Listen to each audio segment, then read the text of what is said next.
Hi students, welcome to PhD jobs and admission. This is Gauri. मैं आप सभी को कंबाइंड रिसर्च एंट्रेंस टेस्ट जो इलाहाबाद यूनिवर्सिटी में होने वाली है उसमें जो रिसर्च मेथोडोलॉजी का पार्ट है, मैं आप सभी को वो सिखाने जा रही हूँ।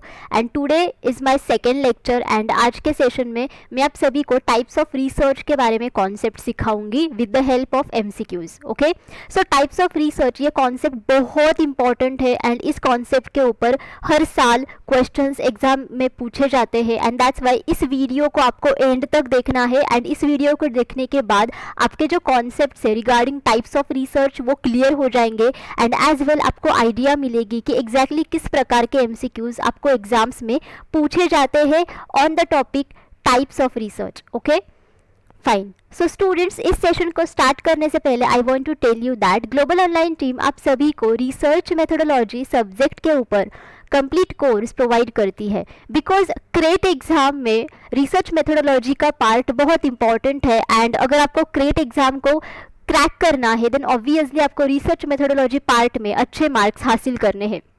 So with the help of this course आप सभी लोग क्रेट एग्जामिनेशन को गारंटीड क्वालिफाई कर सकते हो एंड इस कोर्स में आप सभी को फुल सिलेबस वीडियो लेक्चर्स मिलते हैं जिसमें थियरीज एंड एमसीक्यूज दोनों भी है। आपको इसमें full syllabus notes and mock test मिलते हैं। आपको 1500 से भी ज़्यादा एमसीक्यूज रिवीजन पीडीएफ मिलता है एंड ये जो सारा स्टडी मटेरियल है ये आपको हिंदी एंड इंग्लिश ये दोनों ही लैंग्वेजेस में मिलता है। सो बेसिकली स्टूडेंट्स, हमारे पास ऐसे 10 मॉक टेस्ट अवेलेबल है and each mock test contains 40 MCQs and that's why overall आपके इसमें 400 एमसीक्यूज कवर हो जाते हैं। एंड इस रिवीजन पीडीएफ की हेल्प आप सभी को काफ़ी अच्छी होती है एंड बेसिकली आप सारे टॉपिक्स एक ही पीडीएफ में रिवाइज कर सकते हो एंड गारंटीड आपको 80% एमसीक्यूज इसी में से मिलते हैं out of 100% MCQs in research methodology part of crate exam. और ये जो सारा स्टडी मटेरियल है ये हिंदी एंड इंग्लिश दोनों ही लैंग्वेजेस में मिलता है जो मैं आप सभी को पहले से ही बता चुकी हूँ। सो स्टूडेंट्स, अगर आपको कोर्स को परचेस करना है देन आप इधर ग्लोबल ऑनलाइन ऐप डाउनलोड कीजिए जिसके लिए मैंने लिंक इस वीडियो के डिस्क्रिप्शन बॉक्स में आप सभी के साथ शेयर की है या फिर आप इनमें से किसी भी नंबर्स पर जाकर व्हाट्सएप थ्रू मुझे कांटेक्ट कर सकते हो। एंड देखो, कोर्स की फीस बहुत कम है which is only 699 rupees students. And जब भी आप कोर्स को परचेस करते हो देन ग्लोबल ऑनलाइन टीम आप सभी को 100% पासिंग गारंटी देती है and as well you know जो आपका पीएचडी एंट्रेंस का जो भी कुछ आपका यू कैन से कि पाथ होता है, जो वे होता है, उसमें ईच एंड एवरी स्टेज में ग्लोबल ऑनलाइन टीम आपकी काफ़ी हेल्प करती है। Okay, so let us start with our today's session now. Question 1 is descriptive research includes. Now descriptive research में क्या होता है? Okay, so first option is fact finding inquiry on social events and system. मतलब जितने भी सारे social events होते हैं, जितने भी social systems होती है, okay, उनके जो facts होते हैं उनको inquire करना। Okay, this is basically descriptive research. Then hypothesis को test करना, एक्स पोस्ट फैक्टर रिसर्च या फिर all of the above. So students, basically descriptive research ये एक ऐसा रिसर्च मेथड है जिसमें कोई भी यू नो इंसिडेंट्स हो, कोई भी इवेंट हो, कोई भी पर्सन हो, कोई भी ग्रुप ऑफ पीपल हो, उनके जो कैरेक्टरिस्टिक्स होते हैं वो हम लोग डिस्क्राइब करते हैं। सो बेसिकली जो है हमारे सामने ऑब्जेक्ट उसको हम वैसे ही के वैसे क्या करते हैं, डिस्क्राइब करते हैं। सो डिस्क्रिप्टिव रिसर्च में ऐसा है नहीं कि जो सामने है उसको ही डिस्क्राइब करो। सो फॉर एग्जांपल अगर कोई भी इंसिडेंट रिसेंट पास्ट में हुआ है, ओके, एंड उसको अगर आपको डिस्क्राइब करना है then again it comes under descriptive research. Okay, and that's why descriptive research में जितने भी सारे सिस्टम्स होते हैं, जितने भी सारे सोशल इवेंट्स होते हैं, उनके जो फैक्ट्स होते हैं उनको अगर हमें फाइंड आउट करना है, उनकी अगर हमें इंक्वायरी करनी है देन हम लोग ये डिस्क्रिप्टिव रिसर्च के ज़रिए कर सकते हैं। सो पहला आंसर इसका आएगा। अगेन हम लोग हाइपोथेसिस को भी टेस्ट करते हैं। डिस्क्रिप्टिव रिसर्च में जो डिस्क्रिप्शंस हमें मिलते हैं, ओके, उन डिस्क्रिप्शंस को बेसिकली यू नो जितने भी सारे हाइपोथेसिस हमें वहाँ से मिलते हैं वो हाइपोथेसिस को हम डिस्क्रिप्टिव रिसर्च में टेस्ट करते हैं। Okay. And most important thing is that कि डिस्क्रिप्टिव रिसर्च में हम लोग हाइपोथेसिस को फॉर्म्यूलेट नहीं करते, it is basically it is without hypothesis formulation, but यहाँ पे ऑलरेडी हाइपोथेसिस होता है because the fact is in front of us and that's Y hypothesis होता है। हमें उस हाइपोथेसिस को ओनली टेस्ट करना होता है through the statistical methods and that's Y hypothesis testing ये पार्ट भी डिस्क्रिप्टिव रिसर्च में आता है। And x post facto research का मतलब है कि जो रिसेंट पास्ट हो चुका है उसके जो कॉजेस है, ओके, उन कॉजेस को जानने की कोशिश करना, उन कॉजेस को स्टडी करना, उसे एक्स पोस्ट फैक्टो रिसर्च कहते हैं। एंड डिस्क्रिप्टिव रिसर्च में हम लोग एग्जैक्टली वही करते हैं, जो रिसेंट पास्ट हो चुका है, जो फैक्ट्स हो चुके हैं उनको डिस्क्राइब करना, हाउ दे हैव हैपेंड वो डिस्क्राइब करना, and which is nothing but exactly ex post facto research. And that's why ex post facto research भी डिस्क्रिप्टिव रिसर्च का एक हिस्सा है।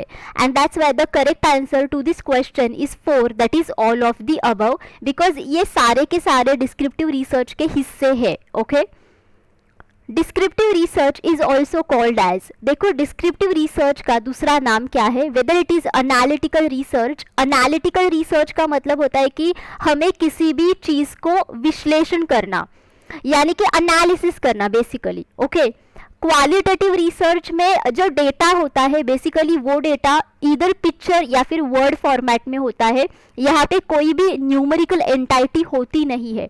सो बेसिकली क्वालिटेटिव रिसर्च में हम लोग ज़्यादा से ज़्यादा जो लोग होते हैं उनके कैरेक्टरिस्टिक्स पे फोकस करते हैं rather than numerical data. Okay, statistical research में जो हाइपोथेसिस होता है उसे स्टैटिस्टिकली क्या किया जाता है, टेस्ट किया जाता है। Applied research basically this is the part of और type of action research.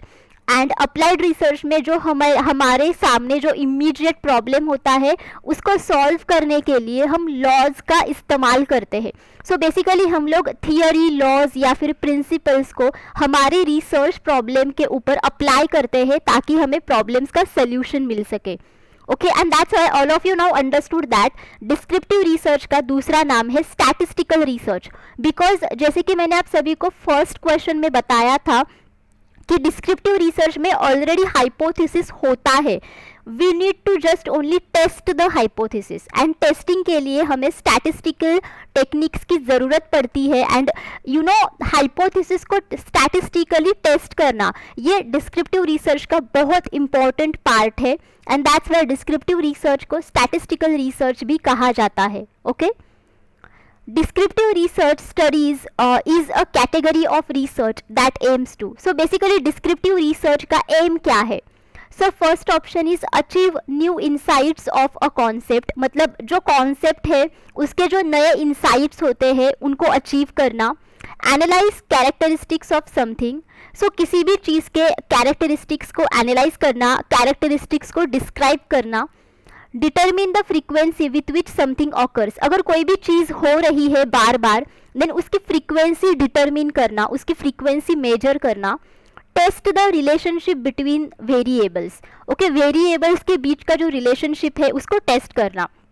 So basically students, now you have understood exactly what is descriptive research, and descriptive research में हम लोग characteristics पे ज़्यादा focus करते हैं, and from these options characteristics ये word सिर्फ second option में है, and that's why your second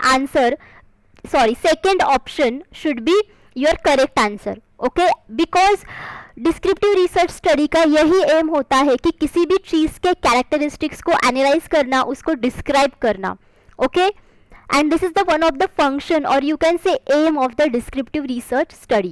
Okay, the critical difference between experimental and ex post facto research lies in terms of, देखो experimental and ex post facto research के बीच का एक important difference क्या है? सो स्टूडेंट्स, एक्सपेरिमेंटल रिसर्च जो है इसमें बेसिकली हम लोग जो वेरिएबल्स के बीच में जो रिलेशनशिप होता है उसको हम लोग टेस्ट करते हैं। सो स्पेसिफिकली हम लोग जो इंडिपेंडेंट एंड डिपेंडेंट वेरिएबल है उनका जो रिलेशनशिप है उसको हम लोग टेस्ट करते हैं, एंड इसको टेस्ट करने के लिए हमें कंट्रोल्ड एनवायरनमेंट की ज़रूरत पड़ती है, एंड एज वेल हम सभी लोग इंडिपेंडेंट वेरिएबल को यहाँ पे कंट्रोल करते हैं, उसको मैनिपुलेट करते हैं, एंड उसका जो इफेक्ट है वो डिपेंडेंट वेरिएबल पर क्या होता है वो हम लोग यहाँ पे टेस्ट करते हैं. This is nothing but the experimental research. And as well यहाँ पे जो पार्टिसिपेंट्स हम लोग असाइन करते हैं वो पार्टिसिपेंट्स हम लोग रैंडमली असाइन करते हैं. And what is exactly ex post facto research? देखो, एक्स पोस्ट फैक्टो रिसर्च ये रिसेंट पास्ट इवेंट के ऊपर किया जाता है, एंड दैट्स वाई यहाँ पे जितने भी सारे वेरिएबल्स होते हैं उनको हम लोग कंट्रोल या फिर मैनिपुलेट नहीं करते हैं. Basically x post facto research के जो वेरिएबल्स होते हैं वो हमारे कंट्रोल के बाहर होते हैं, बिकॉज वो पास्ट इवेंट के थे, एंड जो चीज़ पास्ट में हो गई है उसको हम लोग कंट्रोल नहीं कर सकते. So let us see here options: selection of sample, causal connection between variables, use of research tools, control and manipulation of independent variable. Now you have understood that students the correct answer should be 4. जैसे कि मैंने आप सभी को अभी बताया कि जैसे कि एक्सपेरिमेंटल रिसर्च में हम लोग इंडिपेंडेंट वेरिएबल को कंट्रोल एंड मैनिपुलेट करते हैं, वैसे हम लोग एक्स पोस्ट फैक्टो रिसर्च में नहीं कर सकते हैं. Basically it is impossible. Okay, and that's why the correct answer should be 4 over here. And बाकी के जो 3 ऑप्शंस है, जैसे कि सैंपल को सिलेक्ट करना, दो वेरिएबल्स के बीच का जो कॉजल कनेक्शन है वो देखना, रिसर्च टूल्स का इस्तेमाल करना, ये दोनों भी चीज़ें हम लोग दोनों ही रिसर्च मेथड्स में कर सकते हैं. बट जो फोर्थ पार्ट है, फोर्थ ऑप्शन है, ये हम लोग सिर्फ एक्सपेरिमेंटल रिसर्च में कर सकते हैं, एक्स पोस्ट फैक्टो रिसर्च में नहीं कर सकते हैं. Okay, The group that does not receive the experimental treatment condition is the. So इनमें से कौन सा ग्रुप ऐसा है जो एक्सपेरिमेंटल ट्रीटमेंट कंडीशन रिसीव नहीं करता है? So whether it is experimental group, whether it is control group, whether it is treatment group, or whether it is independent group. So obviously students, now you have understood that जो group ऐसा है जो experimental treatment condition receive करता है उसे हम लोग obviously experimental group से बोलते हैं, या फिर ट्रीटमेंट ग्रुप भी उसे हम लोग बोलते हैं. ओके, एंड जो group experimental treatment condition receive नहीं करता है उसे कंट्रोल ग्रुप कहा जाता है. And that's why the correct answer over here is second, that is control group. Because with in the experimental research method हम लोग हमेशा 2 ग्रुप्स का इस्तेमाल करते हैं. उसमें से एक ग्रुप होता है एक्सपेरिमेंटल और ट्रीटमेंट ग्रुप, एंड दूसरा होता है कंट्रोल ग्रुप. सो जो एक्सपेरिमेंटल और ट्रीटमेंट ग्रुप है उसको हम लोग एक्सपेरिमेंटल ट्रीटमेंट कंडीशन देते हैं, एंड जो कंट्रोल ग्रुप होता है उसको नहीं देते हैं, बिकॉज कंट्रोल ग्रुप ये हमारे लिए एक रेफरेंस ग्रुप की तरह काम करता है.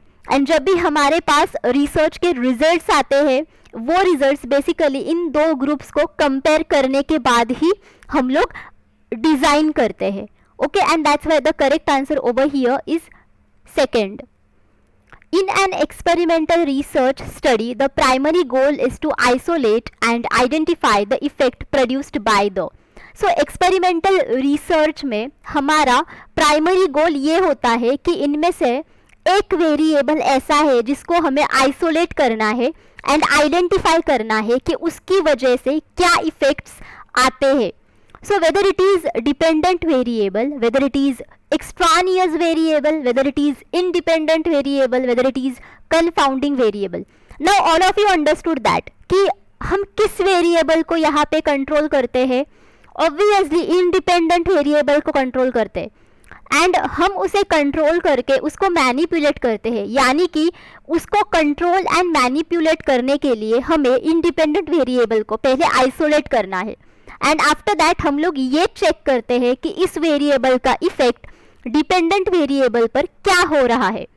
So this is our primary goal, and that's why the correct answer is 3, that is independent variable, because dependent variable के ऊपर हमें यहाँ पे स्टडी करना है. बेसिकली डिपेंडेंट वेरिएबल को हमें यहाँ पे स्टडी करना है, बट उसके लिए हमें इंडिपेंडेंट वेरिएबल की ज़रूरत पड़ती है, एंड दैट्स इंडिपेंडेंट वेरिएबल को हम लोग कंट्रोल करके उसको आइसोलेट करते हैं, मैनिपुलेट करते हैं, एंड उसका जो इफेक्ट है वो क्या होने वाला है डिपेंडेंट वेरिएबल के ऊपर, वो हम लोग यहाँ पे स्टडी करते हैं. ओके, एंड एक्सट्रानियस वेरिएबल ये बेसिकली अनमेजर्ड वेरिएबल्स होते हैं, और यू कैन से कि ये ऐसे वेरिएबल्स होते हैं जिनको रिसर्चर स्टडी नहीं करना चाहता है, बट इन वेरिएबल्स की वजह से जो रिलेशन होता है इंडिपेंडेंट एंड डिपेंडेंट वेरिएबल उनके बीच में अफेक्ट होने लगता है। एंड स्पेसिफिकली कन्फाउंडिंग वेरिएबल भी एक्सट्रानियस वेरिएबल का ही टाइप है। ओके, एंड कन्फाउंडिंग वेरिएबल ये भी अनमेजर्ड वेरिएबल होते हैं, एंड कन्फाउंडिंग वेरिएबल्स की वजह से जो रिलेशन होता है डिपेंडेंट एंड इंडिपेंडेंट वेरिएबल्स का वो खराब हो जाता है और उसमें कुछ ना कुछ तो मिस्टेक्स होते हैं। Okay, arrange the steps of doing historical research in its right order. So यहाँ पे हमें काफ़ी सारे हिस्टोरिकल रिसर्च के स्टेप्स प्रोवाइड किए हैं, एंड हमें ये सारे स्टेप्स को हमें राइट ऑर्डर में लगाने हैं। Okay, so now let us see here different steps. Isolate the problem, यानी कि प्रॉब्लम को आइसोलेट करना, प्रॉब्लम को आइडेंटिफाई करना। Problem means research problem. Then collect source materials, यानी कि जो सोर्स मटेरियल्स है उनको कलेक्ट करना, मतलब डेटा को कलेक्ट करना। देन इवैल्यूएट सोर्स मटेरियल्स, मतलब सोर्स मटेरियल्स ऑथेंटिकेट है या नहीं उसको इवैल्यूएट करना। देन फॉर्म्यूलेट हाइपोथेसिस, यानी कि हाइपोथेसिस को बनाना। Then report and interpret findings. So basically students, अगर आप यहाँ पे ये सारे स्टेप्स देखोगे, then after reading this steps you will understand that यहाँ पे जैसे स्टेप्स इन्होंने प्रोवाइड किए हैं वैसे ही करेक्ट ऑर्डर स्टेप्स है। Okay, and that's why the correct answer over here is 3, that is 1 2 3 4 5। Actually ऐसे क्वेश्चंस एग्जाम्स में आते नहीं है, बट एक हाथ दूसरा क्वेश्चन ऐसा आ ही सकता है which is really very easy. जैसे आपको ऑर्डर प्रोवाइड किया है वैसा ही ऑर्डर यहाँ पे है, मतलब which is the correct answer. An historian reached a broad conclusion on his work is called। अगर कोई भी हिस्टोरियन उसके वर्क के ब्रॉड कंक्लूजन तक आ पहुंचता है, देन उसे क्या कहा जाता है? उसे थियरी कहा जाता है, या फिर जनरलाइजेशंस कहा जाता है, या फिर कंक्लूजन कहा जाता है, या फिर formula. So basically students, historian, so यहाँ पे हिस्टोरियन वर्ड है, यानी कि यहाँ पे हिस्टोरिकल रिसर्च है। एंड हिस्टोरिकल रिसर्च में हम सभी लोग पास्ट इवेंट्स के बारे में स्टडी करते हैं। सो फॉर एग्जाम्पल, मैं एक रिसर्चर हूँ एंड मैंने पास्ट इवेंट्स के बारे में स्टडी किया है, एंड उन पास्ट इवेंट्स को स्टडी करने के बाद मुझे कुछ डेटा मिला है, एंड उस डेटा के कंक्लूजन तक मैं आ गई हूँ। ओके, एंड उन सारे डेटा को मुझे अभी के सिचुएशन के ऊपर एंड आगे के सिचुएशन के ऊपर क्या करना है, अब जनरलाइजेशन करना है। सो उसे कहा जाता है जनरलाइजेशन, यानी कि सामान्यीकरण करना। सो अगर कोई भी हिस्टोरियन ब्रॉड कंक्लूजन तक आता है ऑन हिज वर्क, देन उसे जनरलाइजेशन कहते हैं। Okay, and that's why the correct answer over here is second. देखो, कंक्लूजन ऑप्शन यहाँ पे इनकरेक्ट है, बिकॉज यहाँ पे वो ब्रॉड कंक्लूजन तक आ गया है। So we can't call it as conclusion, उसे जनरलाइजेशन कहा जाता है, बिकॉज पास्ट इवेंट्स के स्टडीज को हम लोग प्रेजेंट और फ्यूचर स्टडीज के लिए जनरलाइज करके हम लोग प्रेडिक्ट कर सकते हैं कि प्रेजेंट एंड फ्यूचर में पास्ट इवेंट्स की वजह से क्या हो सकता है। ओके, थियरी तो हम लोग नहीं कह सकते, because theory is the thing कि जिसमें हम लोग रिसर्च के जितने भी सारे रिजल्ट्स हमें मिलते हैं उनको हम लोग बस वर्ड फॉर्मेट में थियरी में हम लोग लिखते हैं। So this is incorrect. Formula is as well incorrect. So the correct answer is generalizations. Okay, which one among the following variables cannot be expressed in quantitative terms? इनमें से कौन से वेरिएबल्स ऐसे हैं जिनको हम क्वांटिटेटिव टर्म्स में express नहीं कर सकते, यानी कि हम लोग उनको न्यूमेरिकल वैल्यूज दे नहीं सकते हैं, या फिर हम लोग उनको न्यूमेरिकली मेजर नहीं कर सकते। So whether it is numerical aptitude, या फिर मैरिटल स्टेटस, या फिर सोशियो इकोनॉमिक स्टेटस, या फिर प्रोफेशनल एटीट्यूड। सो बेसिकली ये वर्ड है न्यूमेरिकल एप्टीट्यूड, यानी कि संख्यात्मक योग्यता। सो जैसे कि यहाँ पे न्यूमेरिकल वर्ड है एंड एप्टीट्यूड है, देन ऑब्वियसली हम न्यूमेरिकल एप्टीट्यूड को क्वांटिटेटिव टर्म्स में एक्सप्रेस कर ही सकते हैं, because it is numerical aptitude, and that's Y ये सही आंसर नहीं है।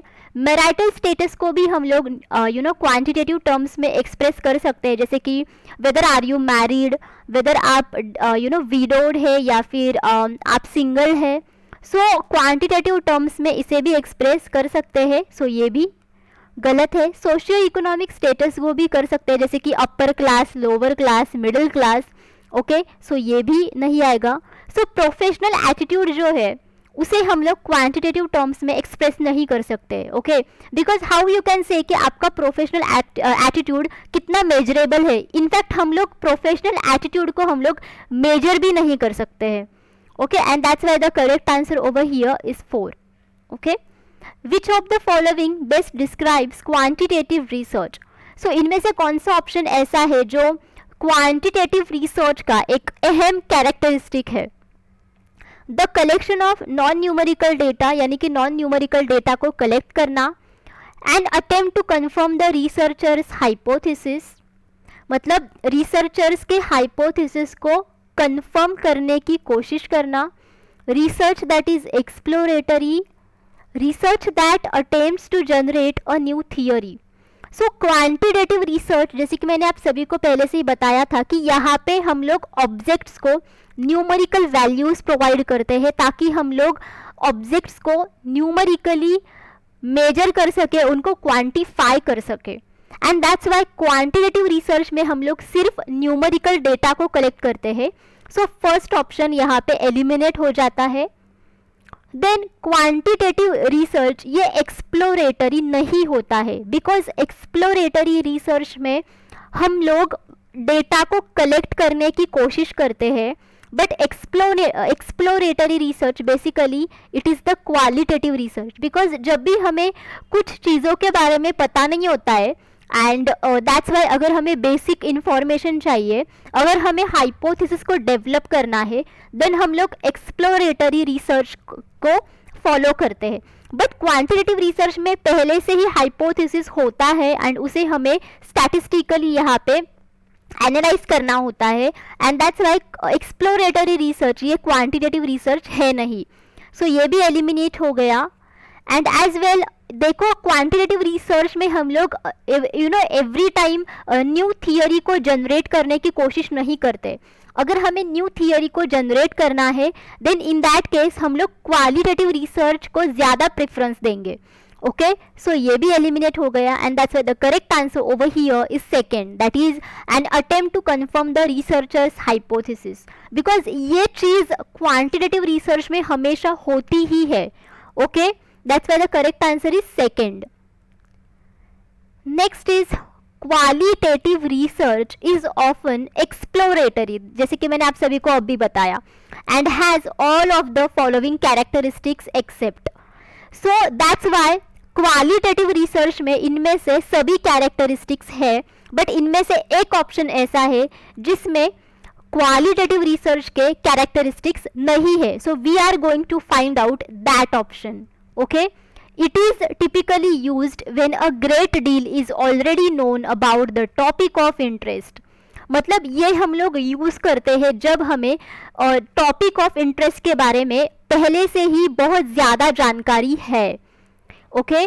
बट स्टूडेंट्स मैंने आप सभी को अब भी बताया कि एक्सप्लोरेटरी रिसर्च हम लोग करते हैं ताकि हमें आगे की रिसर्च की जानकारी मिले, बिकॉज हमें इनिशियली यहाँ पे रिसर्च टॉपिक के बारे में इतनी ज़्यादा जानकारी नहीं होती है, एंड दैट्स वाई हम लोग एक्सप्लोरेटरी रिसर्च में डेटा को कलेक्ट करने की कोशिश करते हैं, हम लोग हाइपोथेसिस को डेवलप करने की कोशिश करते हैं।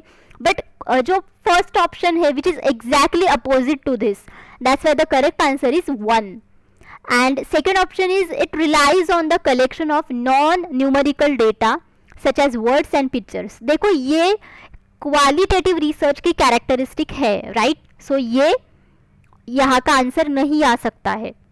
It is use to generate hypothesis and develop theory about phenomena in the world. Yes, exploratory research and qualitative research इन दोनों का भी इस्तेमाल हम सभी लोग हाइपोथेसिस को जनरेट करने के लिए करते हैं, ओके। सो ये भी इसकी कैरेक्टरिस्टिक है, and that's why this is incorrect answer. It uses the inductive scientific method. So inductive scientific method का मतलब होता है कि पहले से ही हमारे पास काफ़ी सारे ऑब्जर्वेशंस होते हैं and based on these observations हम लोग थियरी को फॉर्मुलेट या फिर थियरी को हम लोग बनाने की कोशिश करते हैं. So this is nothing but the inductive scientific method and obviously हम लोग एक्सप्लोरेटरी एंड क्वालिटेटिव रिसर्च में यही करते हैं. सो ये भी एक इसका कैरेक्टरिस्टिक है. सो ये भी इनकरेक्ट आंसर है and that's why the correct answer is 1. Which of the following is characteristic of qualitative research? Now इनमें से कौन सा ऑप्शन ऐसा है जो क्वालिटेटिव रिसर्च की कैरेक्टरिस्टिक है? Now students, all of you understood कि एग्जैक्टली क्वालिटेटिव रिसर्च क्या है एंड क्वांटिटेटिव रिसर्च क्या है, right? So first option is generalization to the population, यानी कि जो आपको सैंपल के रिजल्ट्स मिले हैं उन रिजल्ट्स को आपको पूरे पॉपुलेशन के साथ जनरलाइज करना है. ओके, देन रैंडम सैम्पलिंग, यानी कि आपको जो सैम्पलिंग करना है आपको वो आप रैंडमली करोगे, मतलब पार्टिसिपेंट्स को अगर आपको चूज करना है देन आप वो रैंडमली करोगे.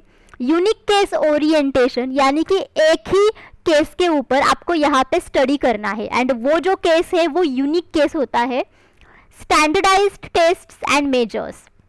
सो बेसिकली स्टूडेंट्स, क्वालिटेटिव रिसर्च की ये कैरेक्टरिस्टिक है कि unique case orientation, because qualitative research में हम लोग क्वालिटी पे ज़्यादा फोकस करते हैं एंड दैट्स वाई हम लोग यहाँ पे पर्सन या फिर ऑब्जेक्ट के कैरेक्टरिस्टिक पे ज़्यादा फोकस करते हैं. So for example case study research, okay, case study जिसमें हम लोग एक ही पर्सन के ऊपर इन डेप्थ स्टडी करते हैं बिकॉज वो पर्सन और वो केस हमारे लिए बहुत यूनिक होती है and this is the characteristic of qualitative research. Okay, and अगर आपको पॉपुलेशन के साथ जनरलाइजेशन करना है देन ये चीज़ आप क्वांटिटेटिव रिसर्च में करते हो, not in qualitative research.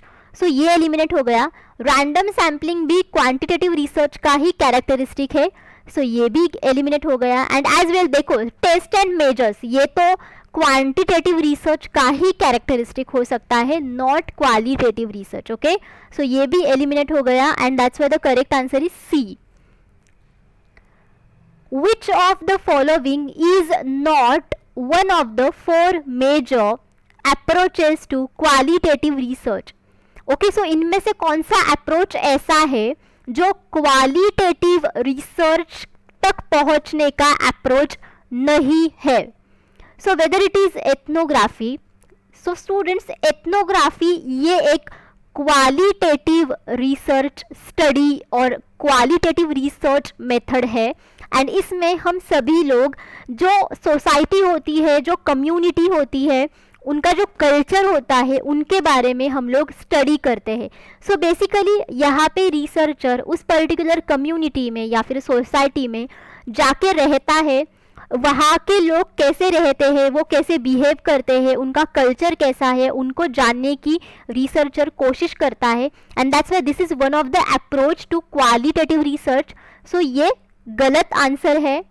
Phenomenology का मतलब होता है कि रिसर्चर बेसिकली यहाँ पे पर्सन अगर किसी भी सिचुएशन के थ्रू या फिर एक्सपीरियंस के थ्रू जा रहा है देन उस पर्टिकुलर एक्सपीरियंस का इफेक्ट उस पर्टिकुलर पर्सन के ऊपर कैसे हो रहा है उसके ऊपर यहाँ पे स्टडी किया जाता है. सो अगेन यहाँ पे हम लोग पर्सन के कैरेक्टरिस्टिक पे ज़्यादा फोकस करते हैं एंड दैट्स वाई ये भी गलत आंसर है because phenomenology again is the qualitative research method. Case study तो मैंने आप सभी को बताया अभी which is the qualitative research method, so ये भी गलत आंसर है. And grounded theory is again the qualitative research method जिसमें हम लोग थियरी को फॉर्मुलेट करते हैं. ओके, सो ये भी गलत है and that's why the correct answer over here is 5, that is non experimental. I can understand students कि आपको ये तो अब क्वेश्चन मिला होगा कि क्वालिटेटिव रिसर्च है देन ऑब्वियसली उसमें तो क्वांटिटी आएगी एंड क्वांटिटेटिव रिसर्च यानी कि experimental research, but qualitative research तो नॉन एक्सपेरिमेंटल ही है. You are right students, but non experimental is not approach to qualitative research. Approach का मतलब होता है method. Okay, because non experimental method का मतलब है कि उसमें हम लोग जो एक्सपेरिमेंटल मेथड के जो कैरेक्टरिस्टिक्स है वो हम लोग इसमें यूज़ नहीं करते हैं, यही डिफरेंस है सिर्फ. सो इसका मतलब ये नहीं होता है कि नॉन एक्सपेरिमेंटल रिसर्च ये क्वालिटेटिव रिसर्च का अप्रोच है. So I can give you example of non experimental research, जैसे कि correlational research. So basically correlational research में हम लोग ऑलरेडी जो रिलेशन होता है दो वेरिएबल्स के बीच का, उनको हम लोग यहाँ पे आइडेंटिफाई करते हैं. ओके, एंड दैट्स वाई यहाँ पे नॉन एक्सपेरिमेंटल रिसर्च स्टडी है, बिकॉज यहाँ पे हम लोग किसी भी वेरिएबल्स के बीच के रिलेशनशिप को टेस्ट यहाँ पे करते नहीं है. बट इसका मतलब ये नहीं है कि ये क्वालिटेटिव रिसर्च का अप्रोच है. All of you getting? And that's why the correct answer over here is 5. Okay, a researcher conducted a study to have initial idea of scope and magnitude of the problem under study and to test the feasibility of more extensive research. Such a study is called. देखो, एक researcher है and वो एक study कर रहा है ताकि उसे स्कोप एंड मैग्नीट्यूड के बारे में इनिशियल आइडिया मिल सके कि एग्जैक्टली उसका जो आगे का रिसर्च स्टडी होने वाला है उसकी स्कोप क्या है, उसकी मैग्नीट्यूड क्या है, उसके बारे में उसे इनिशियल आइडिया मिल सके. एंड आफ्टर दैट वो टेस्ट कर सके कि एग्जैक्टली उसका आगे का रिसर्च कितना फिजिबल होने वाला है. सो अगर ऐसा स्टडी उसने कंडक्ट किया है, देन इस स्टडी को हम लोग क्या कहेंगे? So whether it is explanatory study, whether it is confirmatory study, whether it is descriptive study, whether it is exploratory study. Now students, all of you understood that कि इसका आंसर exploratory study होना चाहिए, because exploratory study में हमें research के बारे में काफ़ी जानकारी नहीं होती है एंड यहाँ पे हम लोग सिर्फ बेसिक डेटा को कलेक्ट करते हैं एंड हाइपोथेसिस को फॉर्मुलेट करते हैं ताकि हमें आगे की रिसर्च की जानकारी मिल सके, हमें ये भी समझ सके कि आगे का रिसर्च कितना फिजिबल होने वाला है. ओके, एंड एक्सप्लेनेटरी स्टडी में हम लोग दो वेरिएबल्स के रिलेशनशिप को एक्सप्लेन करते हैं. कन्फर्मेटरी स्टडी में हमारे पास पहले से ही हाइपोथेसिस होता है, बस हम लोग यहाँ पे कंफर्म करते हैं कि whether the hypothesis is correct और incorrect. Descriptive study, all of you understood now what is that? That's why the correct answer over here is 4. Which of the following purposes demands action research? यानी कि इनमें से कौन सा action research का purpose है? सो थोड़ा सा डिफिकल्ट पूछा है question, but the meaning is this only कि एक्शन रिसर्च का पर्पज क्या है. सो बेसिकली थियरी को डेवलप करना ये है, या फिर थीसिस को राइट करना ये है, या फिर क्लासरूम प्रॉब्लम को सॉल्व करना ये है, या फिर थियरी को टेस्ट करना ये है. सो देखो, ये एक एक्शन रिसर्च है. So as the name suggest, action. So action का मतलब होता है कि इमीडिएटली प्रॉब्लम को सॉल्व करो. एंड एक्शन रिसर्च ये स्पेसिफिकली क्लासरूम प्रॉब्लम्स को सॉल्व करने के लिए किया जाता है.